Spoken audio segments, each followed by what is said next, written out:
The title of this video is How Your Past Becomes Your Future. A big part of the reason that you set yourself up for difficulties lies in your memories of pain that you've gone through in the past. For instance, you or maybe somebody you know may have been threatened with losing money, losing their job, losing a house, losing a relationship. And these situations, which have a lot of strong fear and anxiety and worry and other negative emotional content, sets a deep pattern in your memory and your subconscious mind.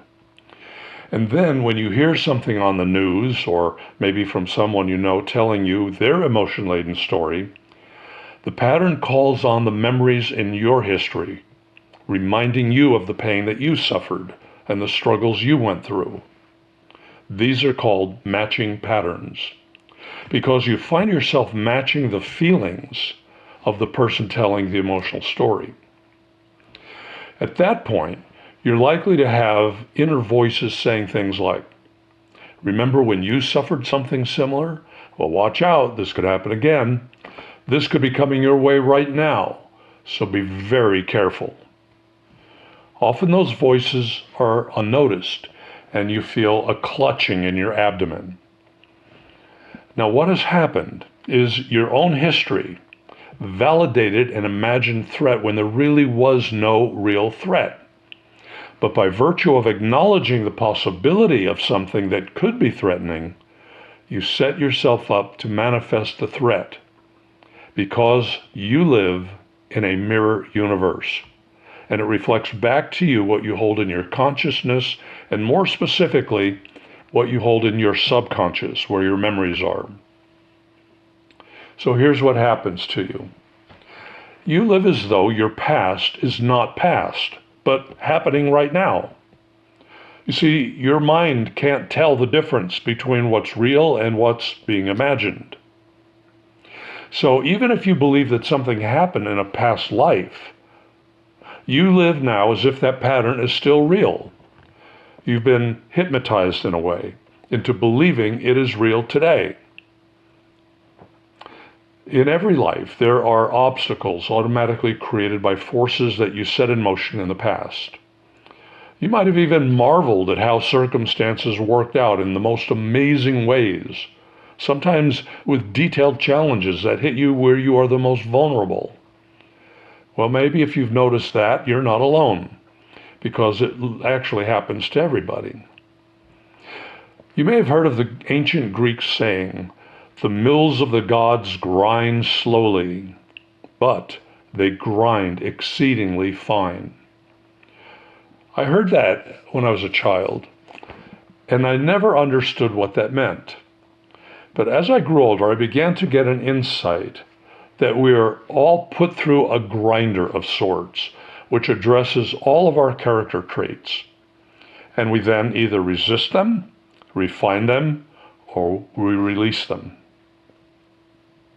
If you resist, the mills keep grinding.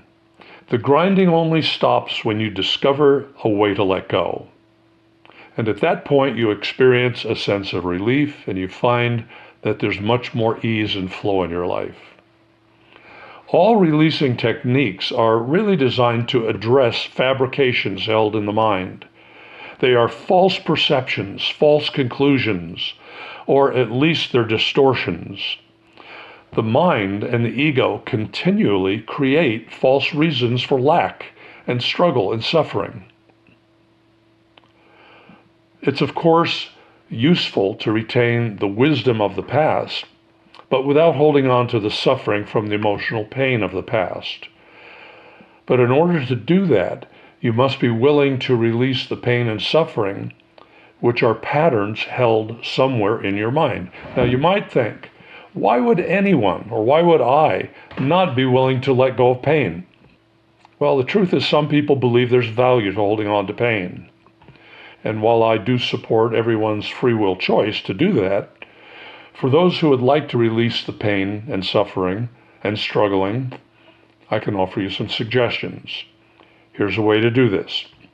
The first step in releasing anything is to identify some details about what you are releasing. Now that might seem obvious, but there's usually more than meets the eye. So the first thing that you will want to do is spend a little bit of time exploring the nature of the discomfort. Now, it isn't necessary to go deeply into the feelings, but it is helpful to touch on them enough so that you could describe them to yourself in a few sentences. Why? Because you only effectively release what you identify. And therefore, the more you can describe what you are experiencing, the more you're going to be able to release. So being a bit of a detective to discover aspects of what the discomfort is will pay off in rich rewards when it comes to releasing and letting go. And this is also where working with another person can be really helpful, especially if that person knows techniques to help you do this. The discovery phase is the most time-consuming because many of the factors are not immediately noticed. So you have to keep exploring and asking questions and looking at as many angles of the condition as you can. Now, once you've done that, you feel pretty thorough about that, then you come to the second step. Once you've identified the suffering and struggling, then you progress to the second step, which is acknowledging your willingness to disengage and disidentify with it, and declare that you're letting go. So, for instance, you acknowledge the painful condition is not who you truly are. It's not part of your true self. It's not part of your soul. So it doesn't emanate from the soul or the true self. And therefore, it is not really you. It's some kind of a mental construct. It even helps to say that out loud to yourself, even though it might seem obvious. And then you follow that by addressing the issue with a statement such as, I'm willing to surrender and release the need for this fear and anxiety. I am willing to surrender and release the need for lack.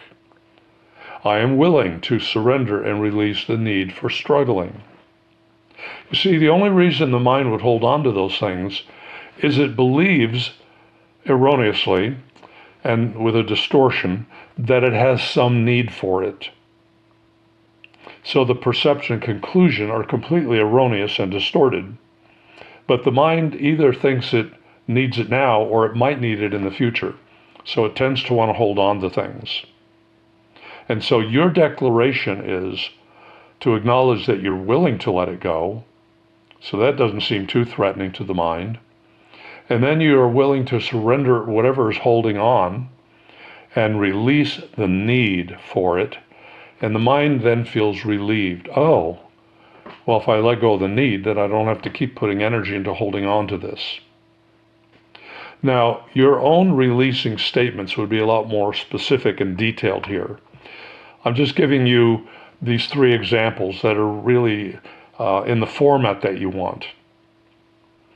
But you want to know it's important to do this in these three ways. These releasing statements have components that are important to state. I'm willing to release and let go of the need for this. Now, the statements might seem simple enough, but they actually don't do much to release unless you connect with the feeling behind the words. In other words, the process, if done by rote repetition or just some mental or intellectual exercise, will have very limited results. On the other hand, if you feel into the words when you say them, maybe even exaggerate the feeling, you will experience relief and reduction of the issue. And usually you have to do it quite a few times. Just once or twice is not enough. But if you keep doing it over time, maybe even over days or weeks, you'll find that it gets less and less and less and less. Then if you also know some subtle energy healing techniques, you can find that you can completely dissolve these things totally. I have several tools to help you further with this process, and you'll find them on my website, jonathanparkerproducts.com, or my other site, jonathanparker.com. I'll see you next time.